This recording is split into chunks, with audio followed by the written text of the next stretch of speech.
guys. Can you hear me? Yeah? Awesome. It's true, I'm helping to increase economic growth by drinking at every single bar I see in this area here. And if anyone wants to join me for a drink afterwards, I would love to. My assistant said that I would probably, she's from Vienna, and she said, you will definitely want to stay. And I said, no, I can't. I've got to go back. And I saw this place today and spoke to a few people, phoned her up, and she didn't even know what I was going to say. And she said, I knew you would do this. And I said, you don't even know what I'm going to say. She said, you want to stay, don't you? I said, yes. So I'm staying tonight, so hopefully I'll get to meet some of you later on. We don't have long. Julian here and I have a little ploy at the end of this. We're going to go on Facebook Live, on the Vice Facebook Live feed. And if you guys want to, we're going to have a little rave. So at the end of this, we'll stand up and rave, and Julian's going to DJ. But before that, I better tell you some stuff. All right, cool. Abuse me on Twitter. Abuse me on email. Welcome to Vice. If you know what Vice is, thank you. If you don't, no worries. Vice is described as a millennial whisperer, whatever that means.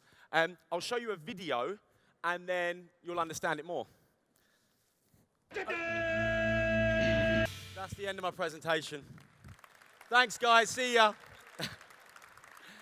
I always feel like I should probably just end it there because it's downhill from now. Okay, let's get into it. Vice is big, yeah. Vice is everywhere, yeah. Vice has got lots of different channels, food, music, news. So when Vice is bringing you news, and the Vice News channel is now the fastest growing news website in the world, you've got a problem in society. These are our new channels: travel, gaming, money, health, and LGBTQ. I was in Romania last week. Someone came up to me, genuinely very emotionally, and said, do you know something?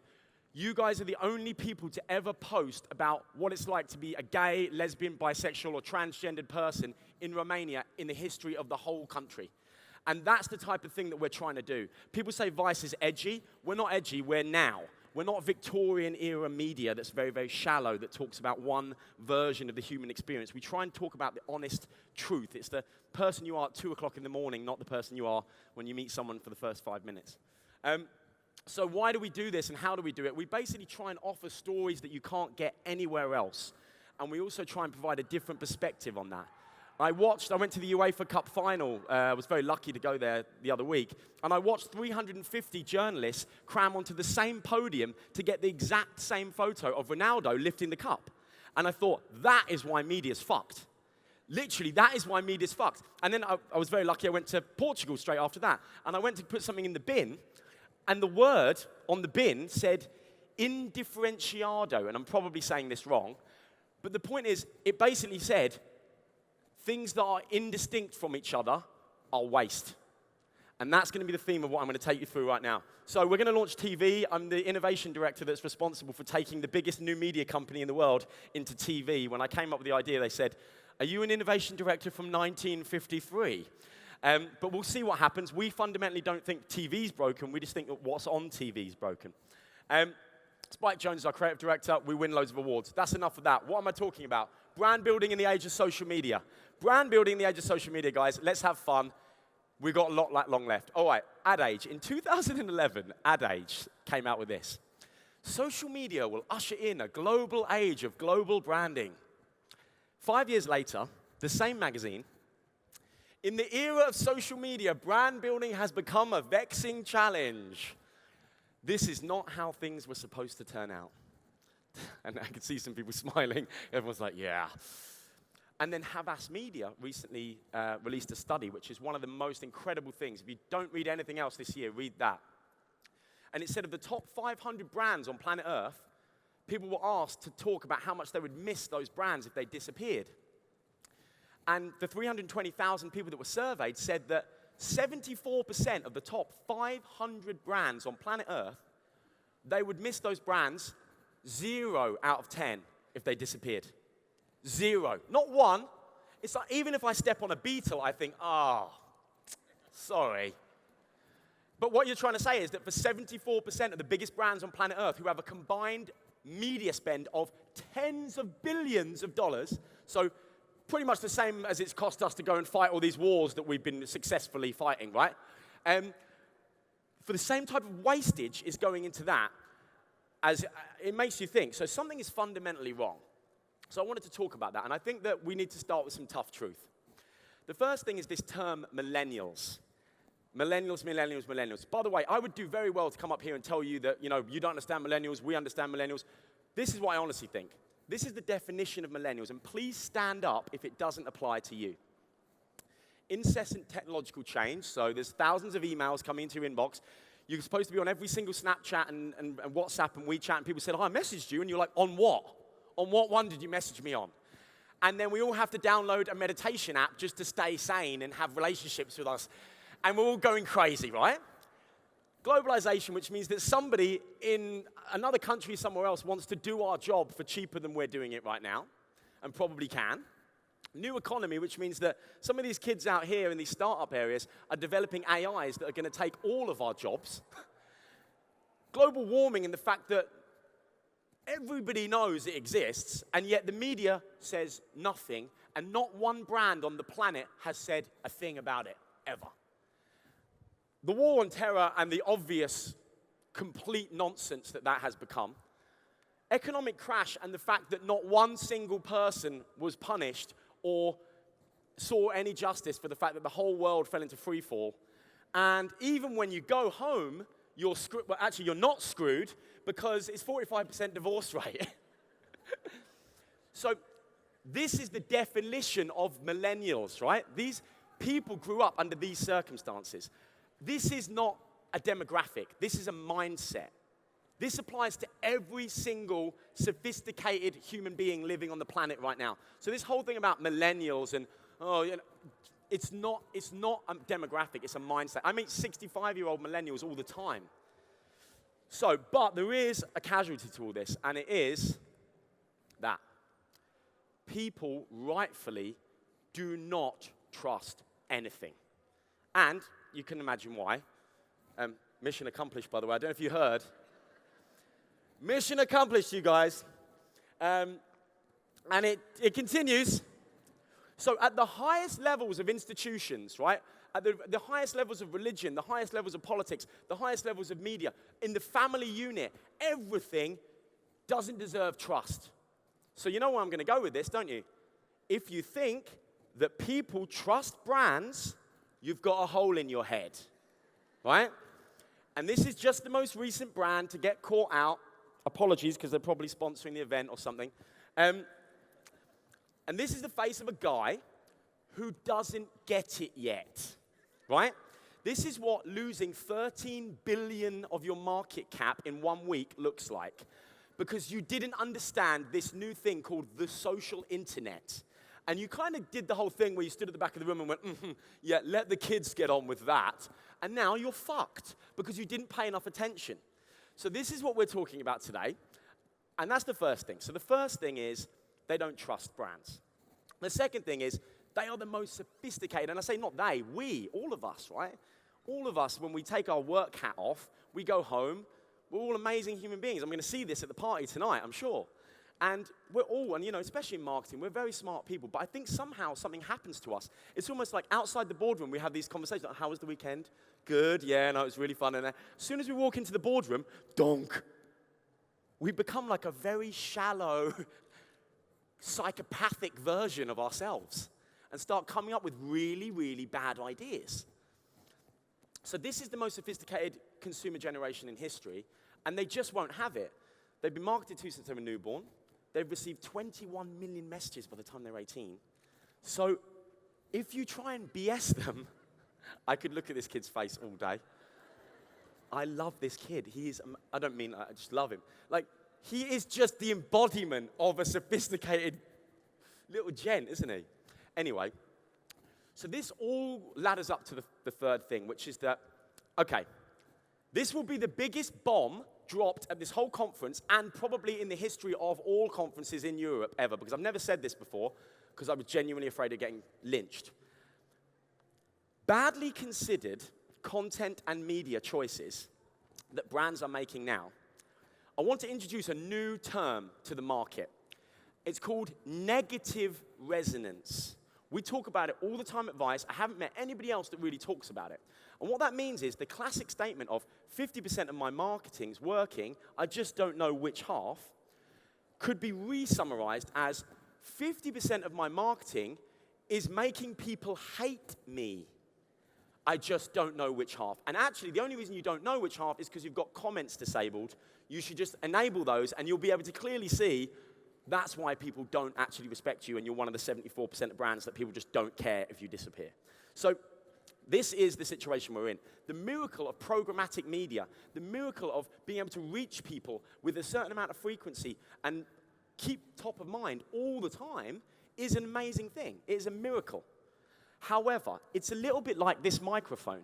It's only as good as what you put down it, right? The miracle of this microphone, it's like the media industry right now is obsessed with the workings of this microphone. They're like, and then it amplifies the message, and then the audience can receive the message targeted to them. Yeah, but what's the fucking message? Nobody's going back to that question. So when Shane in the video says, we've got these pipes, but no one's asking the question, what are we putting down these pipes? This is the biggest problem of our age right now, and this is why brands are losing out. Meaningless messages with unlimited reach and frequency are creating the opposite of what brands think they're creating. There's a book called How Brands Grow. One of the best, if you're into branding or you anyway think about brands, you must read this book. But now he needs to rewrite that book, and it needs to be called How Brands Die Using Their Own Money to Get There. Because that is what we're doing right now. We are in the era of unbranding, and I'm going to prove it to you. Meaningless messages with unlimited reach and frequency must be escaped at all costs. This is just in the UK. 15 million people installing ad blocker. It's a little bit like Julian here, who we were chatting a bit earlier. Sorry, Julian. Julian's like, oh, no. Yes. Play the Julian music as well. So basically, Julian and I were chatting earlier about DJing. I'm a failed DJ. Julian's a successful DJ. And now imagine if I said to Julian, hey, Julian, remember that at the party? Like I said, remember that time when I said I used to be a DJ? Like something a bit psychopathic and a bit self-centered and a bit all about me and didn't really mean anything to him in the first place. And he's like, yeah, I remember you said that. Wasn't really a big moment for me, really, to be honest. Wasn't like the big moment of my day or anything. And I say, yeah. Hey, Julian, do you remember the time when I said I used to be a DJ too? And Julian's already like, yeah, this is already a bit weird. It didn't mean anything to me. It's meaningless. I can't attach myself to it. It has no structure that I can get into. Don't say it anymore. It's fine. And then Julian walked out today, and a bus went past, and it had my face on it. It said, hey, Julian, remember the time when I told you that I used to be a DJ? And Julian's like, this is insanity. Like, why are you doing this? Doesn't mean anything. Stop it. You're spending money to reach me with this message. Doesn't mean anything. Just don't. Please stop. And then Julian went home, and programmatic media started following around the internet. You could invent the most incredible media gimmick in the world. You could invent what's that, Minority Report style hologram that followed Julian around and talked about this thing. But it wouldn't make any difference because the thing didn't mean anything to him anyway. So this is how brands are unbranding themselves. And I want to show you live what that looks like. Burger King. Can you find the hidden chicken nugget? So Burger King, I hope you're here and listening to this because you did this. You paid for this to be made. Then you paid for someone to put media dollars behind it. And now I'm standing up in front of 1,000 people taking the piss out of you. And so are thousands of other people on the internet. Campari, get this. This is unbelievable. If you could sum up the last 150 years of Campari in 3 words, what would they be? I mean, who's got the time to think? I mean, oh, no, that's 4 words. Hang on. What the hell? This is what I mean about the boardroom psychopathic behavior. Good people become complete idiots in the boardroom. And then someone's taken the time out of their day, and this is what they've got to say. Crap social media. So it's not really working, actually, this thing. That's what it looks like when you take your old mentality and try and put it into the new world, right? Same as Volkswagen guy, just don't get it yet. The first rule of business is supply and demand. It's very, very, very bad. If I try to disobey the laws of physics by flying across here, it won't work, right? there are laws to business as well. And the first law is supply and demand, right? And yet, despite that, there is, I hate to say this is a therapy session, okay, guys? We're in marketing. We create for a living really, really expensive things that no one on the planet apart from us demand. So we create supply where there is zero demand. That's what we do for a living, and we have to accept it. And guess what? If you remember the mini disc, I was a DJ, I don't know if I told you guys. The mini disc, I used to record my sets on this. I now know why I was a failed DJ, because no one else had a mini disc. But the point is, it's the worst return on investment you can possibly get. So if you're sitting there wearing a suit thinking he's not serious enough because he's wearing black jeans, then just bear this in mind. Your CFO is obsessed, and your shareholders are obsessed with how you spend your money. That's what your job is. Successfully and efficiently spending your investment money. You are not doing your job if you're not considering the return on investment that you get or don't get when you create supply where there is no demand for it. And that is constantly what we do in content. This is I won't name them, but you can read them. A luxury brand has made an old school advert and they've put it on the internet and they're scratching their heads wondering why it's only got 2,000 views. This thing we're going to do later on FB Live is going to get more than 2,000 views, right? And it didn't cost how many hundreds of thousands of euros this thing cost. By the way, this video is not even that bad. It's just indifferentiado, right? It's just indifferentiated. It's waste. It's a waste of money.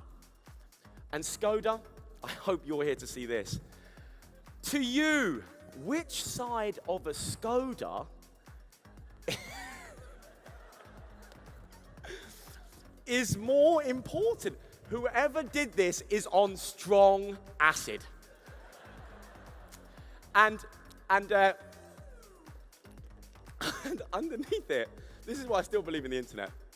Gus Ferguson, I've never met Gus, but if I met him, I'd give him a hug. He says, that awkward moment you realize the whole of the internet is laughing at you. And his comment in 15 hours has got 4,399 likes and 95 replies saying, Gus, send me your bank account details. I'd love to buy you a drink. You're the man. And this is the madness of it. A CMO somewhere or someone in a media agency or someone internal to a brand is sitting there going, oh, engagement's going up on the page. Welcome to the era of unbranding, where brands spend all their money undoing what you thought about them before. That is what digital has done.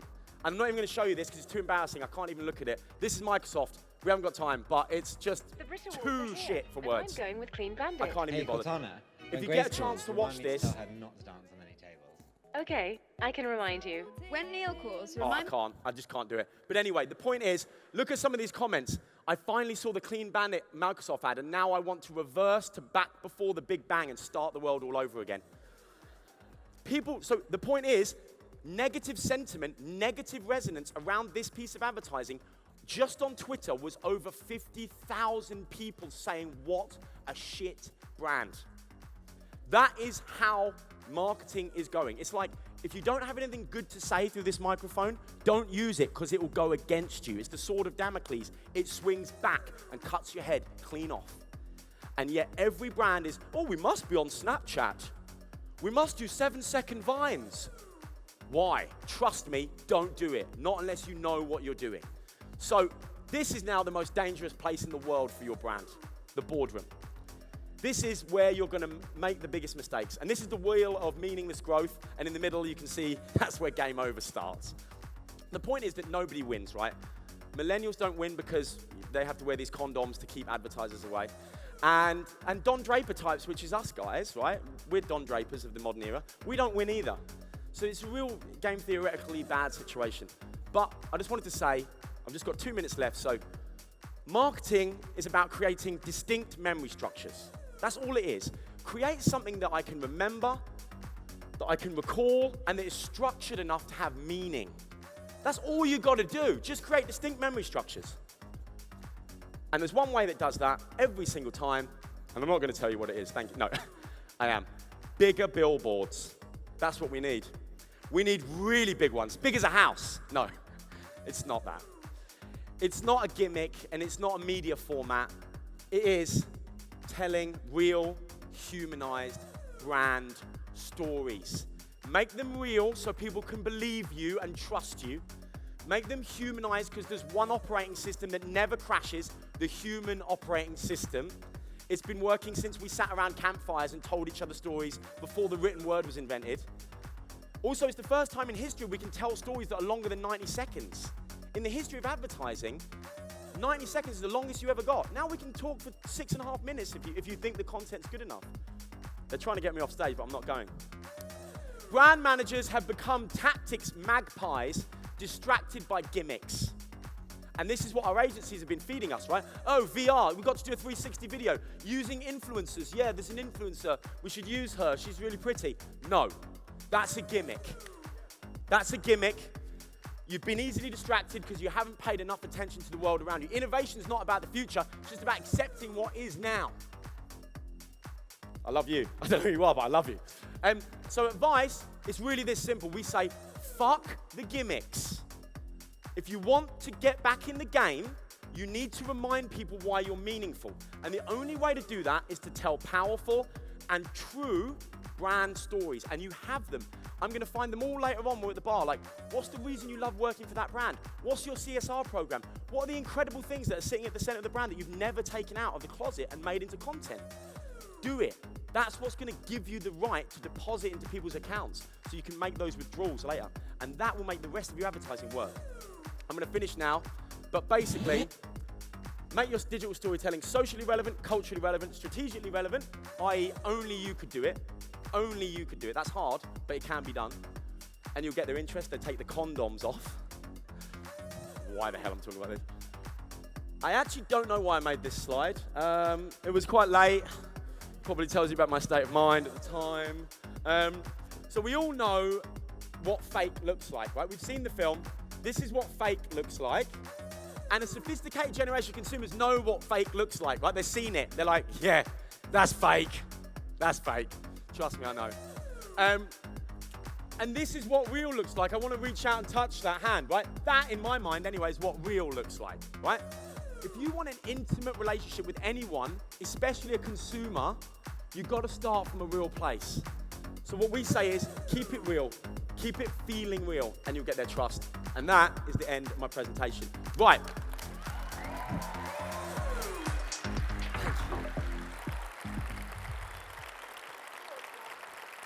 Right, let's do it. Guys, you don't have to do this, but we are going to go live on the Vice Facebook, FB Live. If you guys want to stand up for a second, and then we're basically going to turn this into an after party. Okay, right, ready? Whenever you do, just basically throw your hands in the air like you don't give a fuck. 1, 2, 3.